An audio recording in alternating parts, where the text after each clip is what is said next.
개발공사의 인사청문부에 시정주의 내리셨죠? 예, 그렇습니다. 경징계에 포함되죠? 아닙니다. 그거는 징계의 여부는 저희들이 이제 시정주의 가로 징계 조치 기준인데, 네. 고등심의위원회에서 경징계 내지 중징계를 결정할 수 있는 곳이라. 중징계로 하는 거라고?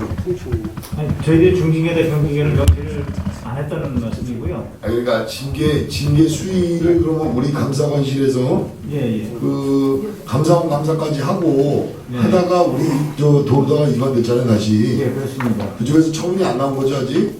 처분이 안 나오고 우리 도로다가 위임시킨 거죠? 예, 그렇습니다. 그래서 위임을 해서 처리한 내용이 지적사항은 쭉 저희한테 주신 그 내용대로고, 그리고 처분 요구서는 그 시정주의 그리고 가르치고 징계 이렇게 해서 보냈습니다. 성희롱 고충 심의위원회를 열어서 징계 등을 조치하기 바란다. 예, 그렇습니다. 예. 근데 여기에 이게 그럼 그 우리 개발공사에서 중징계로 갈 건지 경징계로 갈 건지 결정을 한다는 얘기예요? 예, 그렇습니다. 그럼 감사 어떤 부분을 감사한 거예요? 이제 그 부분을 보충 설명을 드리면요. 네. 의원님, 저희들이 아까도 말씀드렸지만 저희 소속 직원 같은 경우는 네. 저희들이 여성정책관실에서 성희롱 심의위원회를 열어서 심의위원회를 열으면 이게 성희롱이 어느 정도라는 것이 감사가 되고요. 그 부분을 인정 여부를 받아서 이제 다시 저희들이 징계 검토를 해서 중징계 내지 경징계로 조치를 합니다. 그런데 이 사항은 특이하게도 저희들이 조사를 해보니까 이게 고발에 의한 고소에 의한 것이 아니고요. 이 설문조사를 하다 보니까 저희들이 문답을 한 5명 이상 문답을 받고 하는 과정에서 당연히 그 피해자들은 여기 아까 사장님 말씀하신 대로 그런 증언들을 다 했습니다. 뭐 톡병을 뭐 이렇게 손으로 끌어다가 만졌다든가, 그래서 그냥 수치스러웠다 그래서 분명히 성희롱에 저희들은 해당된다고 일단 판단을 했고요. 다만 이게 절차상에 저희가 심의위원회를 열어서 징계를 하는 것이 아니고 인사권자의 이제 사장이 할 수 있는 권한이기 때문에 저희들이 요 고충심의위원회 여태까지 개최 안 한 부분 이걸 지적을 하면서 징계 절차를 하라고 이렇게. 고충심의위원회는 안 열었다는 얘기죠? 예, 그렇습니다. 사장님, 네. 고충심의위원회 안 열었습니까?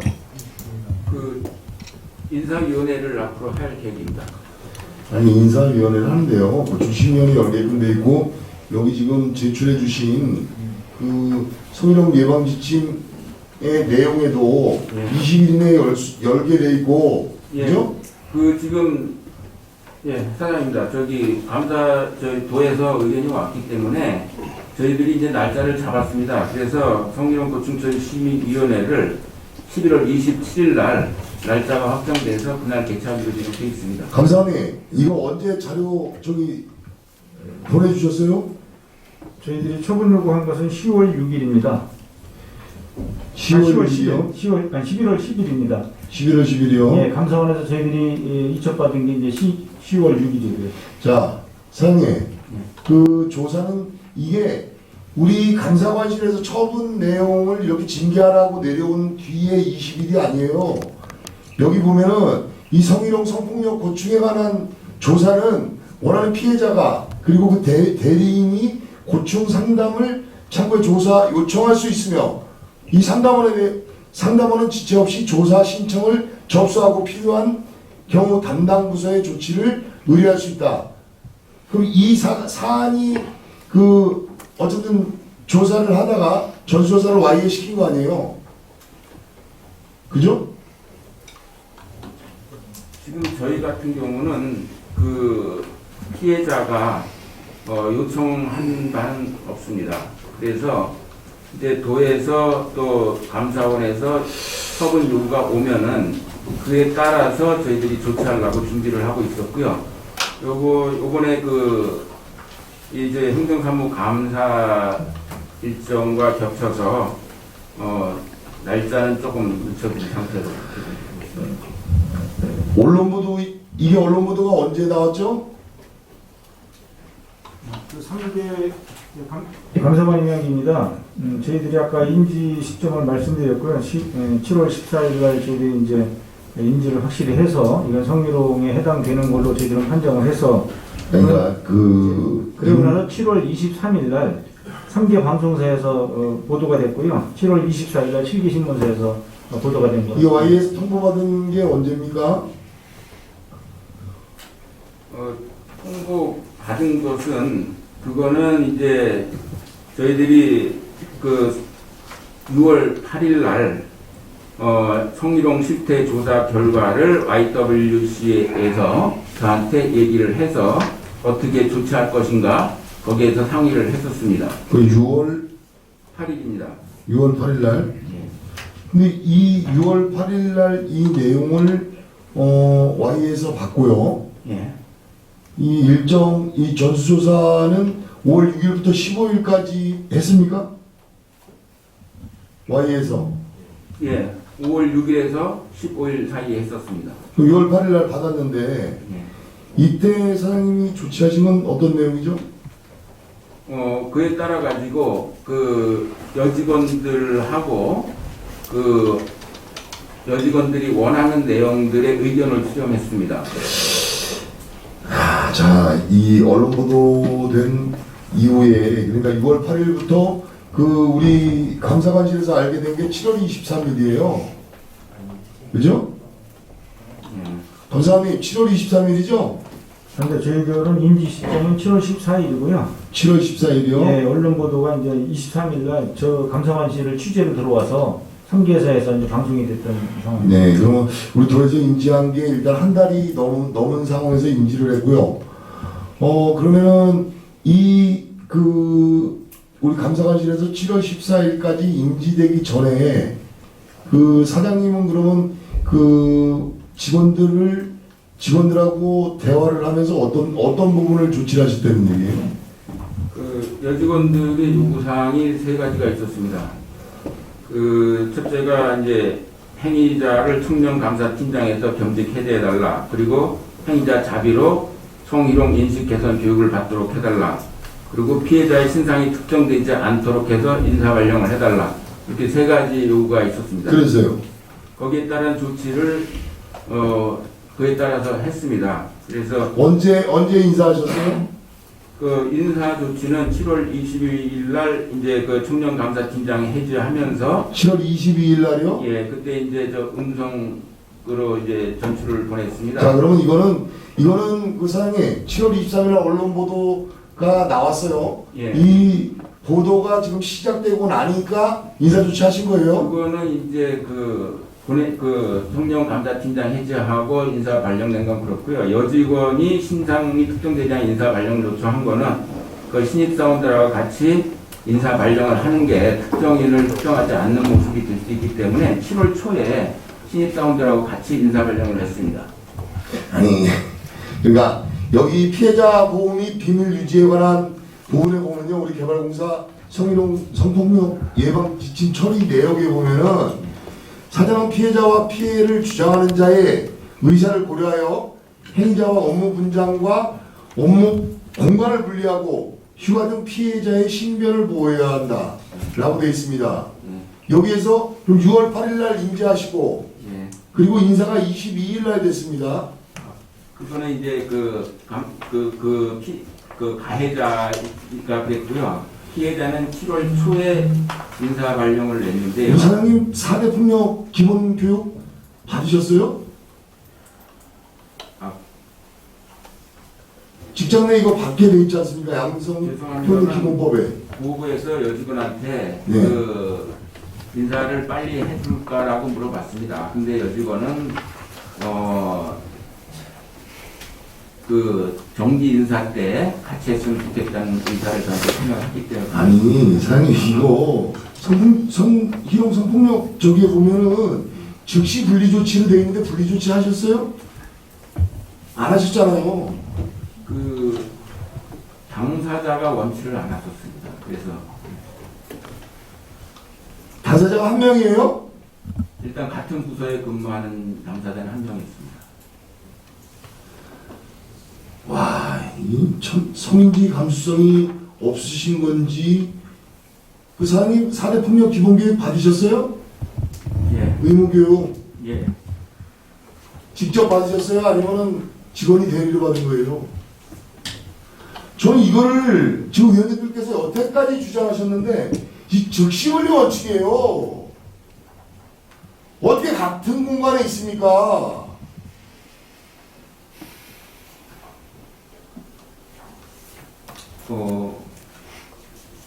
저로서는 이제 여직원의 의견을 반영한다고 해서 했었는데 그게 좀 우리가 지금 자, 그게 2차 피해라고 하는 거예요. 그리고 언론 보도가 된 이후에 사장님이 피해자 회유한 사실 있어요?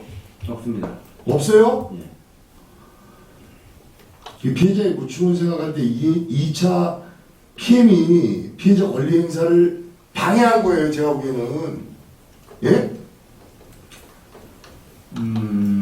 이거는 어떤 성인지 교육의 강사나 여가부에 제가 여가부에도 이 지침을 받아보겠지만요. 이건 권리 행사 방해예요.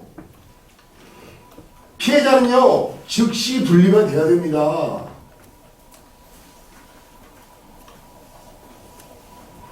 아니 그걸 왜 자꾸만 그 피해자에게 그렇게 지금 말씀을 계속 그쪽에서 원했다. 이게 2차 피해라고요. 의사를 물어볼 게 아닙니다. 네. 즉시 분리를 해놓고 그 다음 조치를 하셨어야 된다고요. 여기 내용 나와 있지 않습니까? 휴가 등 피해자의 신변 보호를 해야 한다. 그럼에도 불구하고 사장님이 이 내용에 대해서 피해자에 대해서 2차 피해를 이런 식으로 물어본 자체가 2차 피해라고요. 그리고 피해자의 권리 행사를 방해한 거라고요. 이게 직권남용이라고요.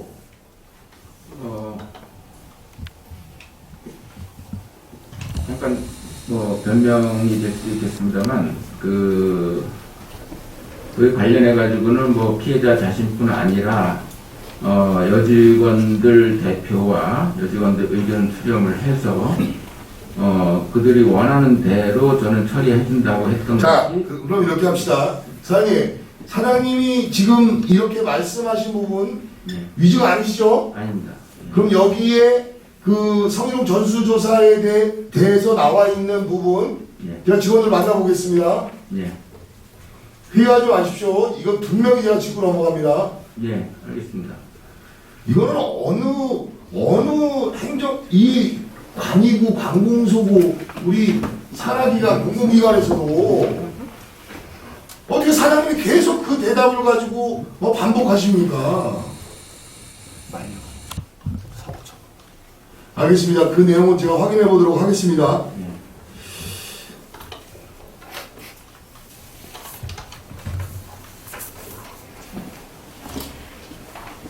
위원장님, 우리 위원회에서 행정조사 특위를 좀 만드셔가지고요. 그거 한번 그 중간에 할 수 있도록 그 법률이나 이런 부분 확인해 주시기 바랍니다. 자, 그 다음으로 가겠습니다. 우리 사장님, 이번 수해에 휴가 떠나셨죠? 예. 4일날 가셨네요? 4일하고 6일 이틀입니다. 그러니까 4일하고 6일인데, 자, 그러면, 제가, 사장님의 일정표를 좀 받아봤어요. 좀 3일날 확대 간부회의 하시고요. 4일날 연차 내셨습니다. 자, 우리 충북에 비가 며칠부터 왔죠? 폭우가 쏟아지기 시작한 게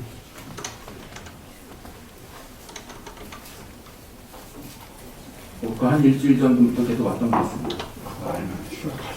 아니 사장님 휴가 갔다 오셔서 잘 모르시는 건가요? 이 사장님에 대한 이 언론 보도 내용이 이렇게 대문짝만하게 나와 있습니다. 예?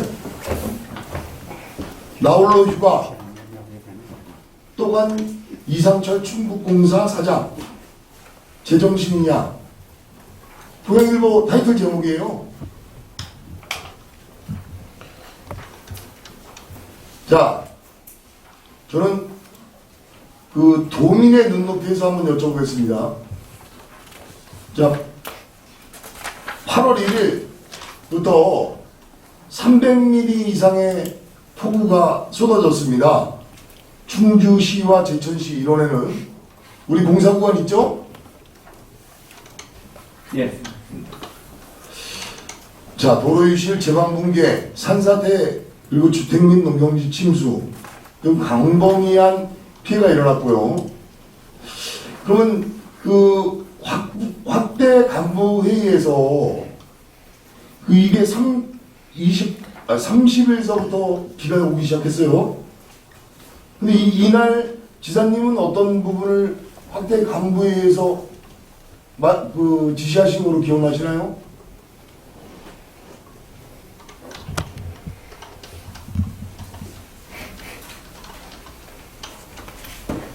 그 확대 간부회의에서 어떤 부분 지시하셨는지 기억 안 나세요?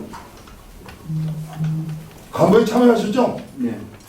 거기서 지사님 그 지시사항 생각 안 나세요? 대충 이 호우에 관한 부분만. 이제 지원을 좀 해야 되겠다는 말씀이 있었고요.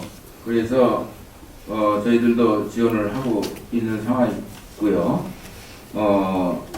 사실 큰 피해는, 큰 폭우는 사실 8월 5일날 또 왔기 때문에 다음날 제가 현장 나가서 지휘도 지사님이요, 집중호우 대응을 해라. 계속 비가 오니까 네. 이렇게 얘기를 했습니다. 자, 그래서 8월 4일날 연차를 쓰시고, 그리고 8월 5일날 사망사고 및 그 사고가 나니까 8월 5일날 다시 복귀를 하셨어요. 그죠? 예. 자, 이 기간 중에 지사님도 휴가 중이셨습니다. 네? 알고 계세요?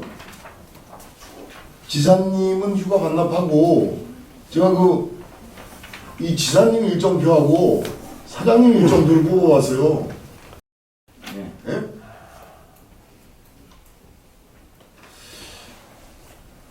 자, 5일날 업무에 복귀해서 관계자들과 함께 충주와 제천 사업장을 방문, 정상 업무에 들어간 것처럼 보였다.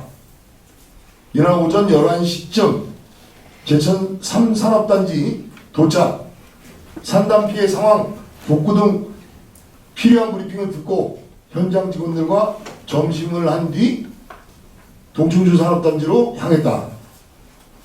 자, 동충주 산업단지에 도착한 시간이 1시쯤. 역시 피해 상황과 복구 현황 브리핑을 듣고 현장 점검을 마쳤다. 이어 인근 피해 지역에 대한 장비 지원 등 지시를 하고 2시 23분에 거의 반나절 만에 현장을 서둘러 떠나서 청주 사무실로 복귀를 했다. 그리고 6일날 또 연차를 쓰셨어요. 그죠? 예. 다시 휴가 가신 거예요, 또. 비가 많이 와서 정말 피해 현장으로 다시 와서 점검을 하고 피해가 더 날지 모르니까 현장에 대한 비상대기를 하신 게 아니고 다시 휴가를 떠나셨어요. 맞습니까? 휴가 가셨습니까? 안 가셨습니까? 다시. 4일은 사실상은 이런 문제가 있었습니다. 뭐 아니, 그러니까 예. 6일날 다시 가셨냐고, 연차 쓰고. 4일은 제가 직원들이 제가 안 가니까 휴가를 못 가고 있어서 제가 휴가를 간다고 해놓고 사실 여기 청주에서 대기하고 있었습니다. 저는 서울이 집인데 서울에 올라가지 않았습니다. 그리고 6일 날은 뭐 집안에 일이 있어서 일단 서울 올라갔다가 그리고 하루 연차 쓰고 바로 내려왔습니다. 7일날은 어디 갔다 오셨어요? 영동 옥천 이쪽 현장에 가서 구수 지원하고 왔습니다. 강가 쪽에 과수원이 많이 피해가 났었습니다. 자, 도민의 눈높이, 국민의 눈높이에서 다시 한번 여쭤보겠습니다. 물폭탄을 맞은 충북의 정세균 국무총리, 그리고 이낙연 전 총리, 조영 미통당 전 미통당 원내대표, 그리고 정치인들, 지사님, 그리고 우리 시도의원들, 관계 공무원들 다 비상대기하고 민방위복 입고 현장에 다닐 그 상황이었습니다. 이게 이런 눈높이가 그 사장님이 우리 직원들이 휴가를 못 가서 사장의 눈치를 보느냐고 휴가를 못 가서 본인이 갔다.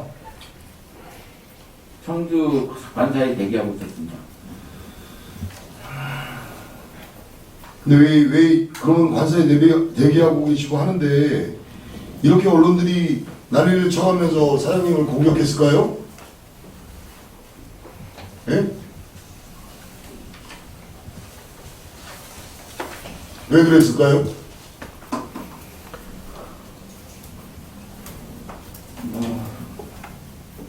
자, 그럼 사장님이 관사에 대기, 그럼 5일 갔다 오시고, 그리고 우리 북부산업단지가 있는 곳이 엄정 신만리, 산천 명동리, 송광리, 일원인데, 신만리에서 사망사고 일어나고, 그 저류조, 그 소규모 저류시설 붕괴되고, 저도 그 본의원도 아침 7시만 나가서 11시에 들어왔어요. 대기를 그냥 하고 계시는 거가 맞는지, 상황실에서 그 업무를 보시는 게 맞는지 저는 좀 많은 부분이 의문스럽습니다. 이 내용에 대한 부분은 자, 우리 도민들이 판단하시리라고 보고요. 그리고 사장님의 답변하시는 태도가 의회를 경시하는 거다. 이렇게 좀 보여집니다. 성희롱 사건에 대한 피해, 조치, 잘못한 부분에 대해서는 인정해 주셔야 돼요. 그리고 이런 후속 조치가 되지 않도록 또 이런 피해자들이 나오지 않도록 해야 되는 겁니다. 철저히 조치토록 하겠습니다. 다시는 이런 일이 발생하지 않도록 성희롱 방지 대책과 종합 계획을 수립하고 직원들 교육도 철저히 시키고 그래서 그런 일이 없도록 하겠습니다. 그런 분에 대해서는 저도 충분히 문제가 있다고 인식을 하고요. 또 부족한 부분도 충분히 인식을 하고 있습니다. 제가 조금 의원 있게 말씀드린 거는 사실 팩트가 이런 일이 있었다는 것을 말씀드리는데 그게 좀 오해의 소지가 있었던 것 같습니다. 그러면은 좀 반성을 하겠습니다. 예, 그렇게 말씀해 주셔야 돼요. 그리고 그렇게 업무를 해 주셔야 되고요. 그래야 2차 이런 피해가 안 나옵니다. 네. 또 이런 부분이 재발이 안 됩니다. 알겠습니다. 그리고 정말 공직에 있다고 하셨잖아요. 그죠? 네. 공직에 있다고 오셨으니까 우리 이런 폭우나 이런 재해 상황에서는 항상 우리 직원들이 현장에 있는 부분이 있기 때문에 좀 더 대응을 해서 우리 도민들이 정말 안전한 충북도가 될 수 있도록 다시 한번 부탁드리고요. 자, 그런데 제가 이 부채비율이란 점 우리 조경환 의원님들께서 많은 질문을 해주셔서 제가 이 부분은 몇 가지만 여쭤볼게요. 2021년도에 우리가 회수할 수 있는 게 한 870억 되나 봐요. 네. 맞습니까?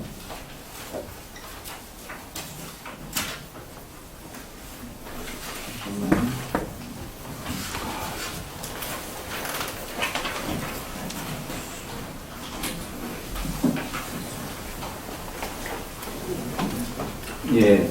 2021년도에 회수할 수 있는 게 1,241억 원. 1941억이에요. 자, 지금 투자해놓은 거 가지고 지금 다른 데 투자할 수 없죠? 더 재원됩니까? 재원이 더 있어요? 저희들이 그 맥시멈 행정자치부에서 정한 것이 그 부채율이 300%까지 그럼 우리가 118%? 돼 있습니다. 아, 전국 평균이 118%고요. 예, 그죠? 해안도에서 할 수 있는 게 300%까지 돼 있고요. 예. 우리 지금 도가 우리 개발공사가 몇 프로예요? 올해 부채 비율이 한 124% 정도. 124%. 그 얼마든지 하실 수 있겠네요. 예. 사업을. 아직은 가능합니다. 자, 그런데 이제 뭐 우리 도에서 하는 그 우리 개발공사에서 하는 사업을 보면은 저는 그 참 땅 짓고 헤엄치기다 이제 이렇게 보여요. 우리 시군에 있는 관에서 발주하는 사업 그리고 우리 도의 그 미래 성장 사업을 가지고 주도하고 있습니다. 근데 이번에 보니까 또 그 미래 먹거리인 방사공 과속기에 대해서 지사님과 우리 도민들의 노력으로 충북 도에 유치를 했는데 이거에 대해서 47만 평에 한 2,950억 정도 지금 투자를 하려고 청주시에 투자 의향서를 제출했어요. 맞습니까? 예, 맞습니다. 그리고 기본 구상 타당 용역 발주를 7월 8일 날 했습니다. 예. 자, 이거 의회에 보고했습니까? 사업 방향? 지금 저희들이 그 내부 규정에 따라서 도와 또 우리 저기 의회 규정에 따라서 일을 진행을 하고 있는데요. 저희들이 도에 보고하는 시점은 이제 사업이 확정됐을 때 그때의 보고를 드립니다. 그래서 그 전에 저희들이 그 사업 타당성에 대해서 그 지방 공기업 평가원이라든가 이런 데에서 사업성이 있다는 평가를 받고 그래서 이제 사업이 확정되면은 도에 보고하고 그다음에 의회에 보고하는 절차를 거칩니다. 근데 현재는 투자 의향서만 제출한 상태고 아직 사업 타당성 검토도 되지 않은 상태입니다. 그래서 도에는 아직 보고를 못합니다. 기본 구상 타당성 용역 발주하셨다며요. 그거는 이제 사전 타당성 조사 용역을 발주를 해서 그 결과 경제성이 있다고 나오면은 그걸 가지고 이제 지방 공기업 평가원에 이제 공식적인 걸 요청을 하는 그런 절차가 있습니다. 자, 그런데 우리 그 사업이 우리 국가산단도 우리 그 LH에서 하는 부분으로 확정이 됐고, 근데 이게 그 이런 부분을 우리 충북개발공사에서 한다더라. 우리 위원들도 듣고 있어요. 예. 그런데 향후 계획 중인 뭐 산업단지 이런 부분들도 우리 보고를 추후에 받아요. 어떤 뭐 확정이 되고 그렇습니다. 그죠? 설립 취지이 그 충북개발공사의 공익사업, 수익사업을 병행해서 개발이익이 발생하는 충북도의 균형 발전 이런 부분들이 돼야 하는데 이렇게 맨 오송오창 여기에 청주에 집중을 하다 보니까 그 투자 효용성은 여기가 잘 나오겠죠? 그죠? 저 남부나 저 북부에다가 투자하는 것보다 효용성이 잘 나올 거 아닙니까? 부장 투자 되고.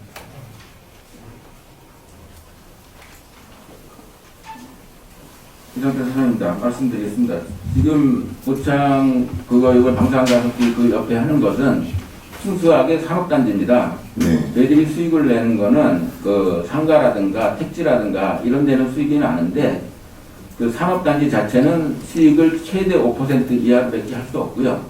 특히 제천 같은 경우는 저희들이 이제 그 2.5% 수익도 안 나는 그런 사업을 합니다. 지금 현재 제천 제3 담당 같은 경우는 그렇게 저희들은 수익을 목적으로 한다기보다는 지역에 도움이 되는 사업을 하는 걸 목적으로 하고 있습니다. 자, 그러니까 청주 지역의 밀레니엄 타운, 네스트 폴리스, 부기산업단지, 방수산 가속기, 배우단지 이 부분을 가지고 추진할 때 10년간 우리 그 타시구는 자금 유동성이 부족할 텐데요. 다른 사업 추진할 수 있어요? 옥천 이런 데 사업을 추진한 건 거의 순수 사업단이기 때문에 수익성을 목적으로 하지 않습니다. 그렇지만 저희들이 계속 그 수익성이 안 나는 사업만 하다가는 그런 데서 요구되는 사업들을 할 수 있는 여력을 상실하게 될 수 있기 때문에 일부는 수익이 나는 사업을 해서 그 수익을 가지고 또 공익사업들 쪽으로 이를 확장시켜 나가는 것이 바람직하다고 생각하고 있습니다. 그 네스트폴리스 같은 경우에 분양 저조하면은 그 우리 개발공사 많이 어렵지 않나요? 현재 그 작년까지는 그 택지가 한 500세대 이상인 미분양 상태였는데요. 올해는 미분양이 없습니다. 다시 말해서 앞으로 주택 수요라든가 이런 것들이 앞으로 확장이 될 건데요. 거기에 대해서 저희들이 미리 택지를 공급하는 그런 의미도 있고요. 또 산업단지도 지금 서쪽으로만 치우치는 오송 쪽에서 분양발전 차원에서 이제 그 넥스트폴리스 쪽이 좀 발전을 시켜야 된다는 그런 도의 의지도 있습니다. 거기에 맞춰서 저희들이 지금 하고 있다고 보시면 좋겠습니다. 네, 알겠습니다. 하여튼 우리 충북개발공사가 도민의 높이 그리고 도덕성과 윤리성을 맞춰서 잘 사업을 진행해 주시기 바라겠습니다. 예, 네. 감사합니다. 네.